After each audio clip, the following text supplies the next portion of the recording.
आज आपण 3ऱ्या अध्यायाची कथा ऐकूया. महाराज जनार्दन बुवांचे गायन ऐकून त्यांना म्हणतात, अरे तुझे गायन तर गंधर्वासमान आहे. ह्यावर बुवा म्हणतात, महाराज तुम्ही ह्याच मठात राहून आमच्या जीवनाचा उद्धार करा आणि जीवन सार्थकी लावा. महाराज म्हणाले, तुझी सदिच्छा जाणून मी येथे सदैव वास्तव्य करीन. जनार्दन बुवा न्याय खात्यात नोकरीला होते. त्यांनी नोकरीत महान लौकिक मिळवला होता, परंतु त्यांना त्याचा अभिमान नव्हता. महाराजांनी एके दिवशी एक चमत्कारिक लीला केली. महाराज जनार्दन बुवांना म्हणाले, तू आजच्या दिवस कोर्टात जाऊ नकोस. त्यावर बुवा म्हणाले, महाराज आजचे काम खूप महत्वाचे आहे, जर गेलो नाही तर अनर्थ होईल. पण त्यावर महाराज म्हणाले, ही माझी आज्ञा आहे, अजिबात जाऊ नकोस, निमूटपणे इथेच थांब. मनातून बुवा म्हणतात, गुरूंची आज्ञा मला वंद्य आहे. त्यांच्यावर जो निष्ठा ठेवेल त्याच्यावर ते कधीच संकट येऊ देत नाहीत. त्या दिवशी बुवा मठातच थांबले आणि त्यांनी महाराजांची मन लावून सेवा केली. त्यावर महाराज खूप खुश झाले आणि म्हणाले, अरे शिष्य असावा तर असा, वागेल सांगेल तैसा, त्याचेच कल्याण होईल. दुसऱ्या दिवशी बुवा कामावर गेले आणि हजेरी बुकात पाहतात तर कालच्या दिवसावर त्यांचीच सही होती. बुवा गोंधळून गेले आणि म्हणाले, काल मी इथे आलो नाही तरी इथे माझी सही कशी? तेवढ्यात तिथे दुसरा कारकून येतो आणि विचारतो, तुम्ही दुसऱ्याच्या नावावर चुकून सही केली का? त्यावर बुवा म्हणाले, नाही नाही, त्रिवार नाही, हा घोटाळा झाला नाही. गैरहजर राहूनही माझी सही इथे कशी? त्यावर तो कारकून म्हणतो, अरे जनार्दन, तू काल वेळेवर आलास, कामही पटकन उरकलेस आणि साहेब काम पाहून खुश झाले आणि तुला त्यांनी चेंबरमध्ये बोलावले. तू खूप खुश झालास आणि मला पाहून हसलास सुद्धा. अरे ही महाराजांचीच मंगलकरणी आहे.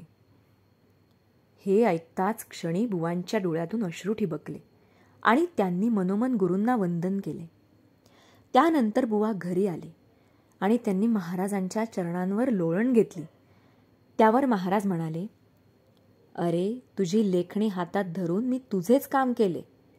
गुरुवर निष्ठा ठेव, तुझे सदैव कल्याण होईल. शुभराय स्वामींच्या मठात एक प्रशस्त हॉल होता. त्यात महाराज लोडला टेकून ऐटीत बसायचे. त्यांच्या सभोवती दादा फुलारी, भस्मे, बुवा, रुद्रकर बसलेले होते. हास्य विनोदांच्या मैफिली रंगत होत्या. तेवढ्यात महाराज बुवांना म्हणाले, अरे बुवा, तुझा खिसा पान सुपारीने भरलाय. लवकर पान बाहेर काढ, आपण मजेदार पान खाऊया. हे ऐकून मोठा हशा पिकला. बुवा म्हणाले, माझ्या खिशात पान सुपारी नाही. पण अचानक हात घालून त्यांनी पान सुपारी खिशातून काढली आणि तबकात ठेवली. त्यावर महाराज हसून वदले, दुसरा खिसा पहा बरं.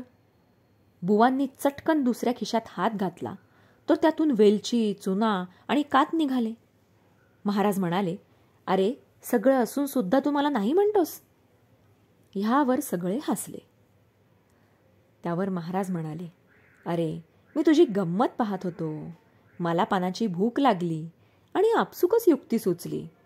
तू अंतरी निर्धास्त राहा. महाराज भक्तांच्या हाकेला नित्य धावून जातात. ह्याची प्रचिती देणारी एक घटना सोलापुरी घडली.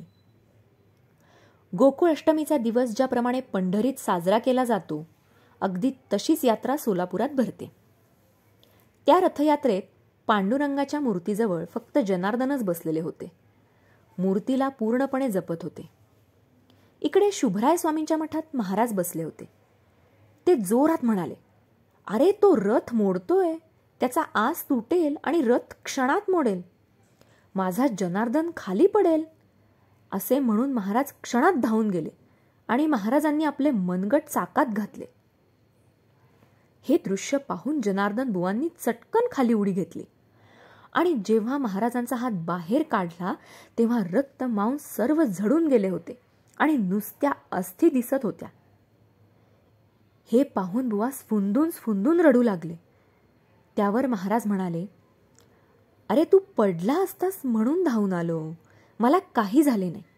असे म्हणून त्यांनी सिगारेटची राख हातावर चोळून एका क्षणात हात पूर्ववत केला. एके दिवशी जनार्दन बुवांनी बाबूराव रुद्रकरांना बोलावून मला दूध आण असे सांगितले. बाबूरावांनी गरम दूध आणले आणि म्हणाले, दूध फार गरम आहे, थोडे गार होईपर्यंत थांबा. जनार्दन बुवांनी बाबूराव रुद्रकरांना आपले रूप दाखवले. बुवांनी हातभर आपली जीभ बाहेर काढली आणि दूध शोषून घेतले. बुवांना सर्व सिद्धी प्राप्त होत्या, परंतु ते अंतरी निरीच्छ होते. बाबूरावांनी जनार्दन बुवांचे हे रूप पाहून त्यांचे चरण धरले. जनार्दन बुवांना संगीताचे सखोल ज्ञान होते. श्रोत्यांचे हृदय ते हेलावून टाकत. एके दिवशी आप्पासाहेब धनेश्वर बुवांना म्हणाले की प्रत्येक वस्तू चैतन्य निर्माण करण्याचे सामर्थ्य आहे. स्वरांचे संयोजन करून ध्वनी लहरी उत्पन्न होऊन वस्तूंवर चैतन्य निर्माण करता येते. आप्पा म्हणाले, बुवा मला हा प्रयोग करून दाखवा आणि माझे जीवन धन्य करा. बुवा म्हणाले, कोणत्या जड वस्तूत तंतोतंत आवाज काढू? गुरुकृपा मला नक्की साथ देईल. आप्पांनी सतरंजीच्या वळकटीकडे बोट केले आणि म्हणाले, ह्या निर्जीव वस्तूतून मला चैतन्य दिसेल का? बुवा म्हणाले, प्रत्येक पदार्थात कंपनशक्ती असते. विशिष्ट स्वरांच्या उच्चाराने कंपनशक्ती निर्माण होते. कंपनशक्तीचे मिलन झाले की सहसंवेदना निर्माण होते आणि ध्वनिलहरींच्या आघाताने ती वस्तू कंप पावते. बुवांनी कंठातून संगीत निर्माण केले आणि जेव्हा सहसंवेदना उत्पन्न झाली तेव्हा वळकटी जोरात हलली. आप्पासाहेबांनी बुवांना मिठी मारली आणि ते खूप आनंदित झाले. एके दिवशी बाबूराव रुद्रकर आणि जनार्दन बुवा नवले यांच्या घरी आले. नवले बुवांना म्हणाले, आज तुमच्या गोड आवाजात कीर्तन ऐकण्याची इच्छा आहे. तिकडे महाराज सुद्धा बसले होते. महाराजांचा आशीर्वाद घेऊन बुवांनी गायन सुरू केले.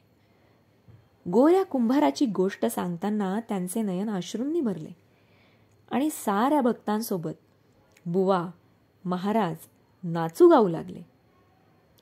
महाराजांनी स्वतःहून गोरा कुंभाराचे आख्यान सांगितले. ते अत्यंत श्रवणीय होते. एके दिवशी महाराज बुवांना म्हणाले, तू माझ्याबरोबर चल, माझे पाय घट्ट पकड, आपण कुरवपूरला जाऊ.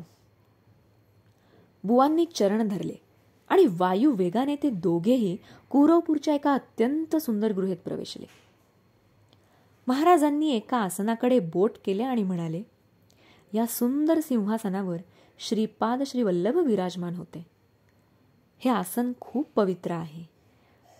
तू ह्या आसनावर क्षणभर बसून राहावे असे मला वाटते. बुवा महाराजांना म्हणाले, ह्या पवित्र स्थानाला मी पाय लावून पाप का जोडू? महाराज म्हणाले, ही माझी इच्छा आहे असे समज. बुवांनी महाराजांना नमन केले आणि ते सिंहासनावर ते विराजमान झाले आणि म्हणाले, आरती शंकर श्री गुरूंची, करूया ज्ञानसागराची, उजळल्या पंच प्राण ज्योती, सहजची ओवाळू आरती. ही आरती ऐकून महाराजांचे मन संतोषले. शंकर महाराजांचे धोतर जनार्दनांनी परिधान केले आणि महाराजांनी जनार्दन बुवांचे धोतर घातले. परंतु महाराजांनी बाबूला सांगितले की जनार्दनकडून माझे धोतर परत घे, माझे धोतर मला हवे आहे. ज्यावर जनार्दन बुवा म्हणाले, महाराज मी तुम्हाला नवीन धोतर आणून देतो. पण महाराजांनी बुवांचे काही न ऐकता धोतर खेचून घेतले आणि बुवा वस्त्रहीन झाले. तेव्हा त्यांना जाणवले की काळ कठीण आला आहे. बुवा तापाने आजारी पडले, परंतु महाराजांनी अंतकाळी धाव घेऊन त्यांची उत्तरक्रिया पार पाडली. असे थोर भाग्य जनार्दन बुवांना लाभले आणि त्यांचे जीवन कृतकृत्य झाले. ओम नमः शिवाय.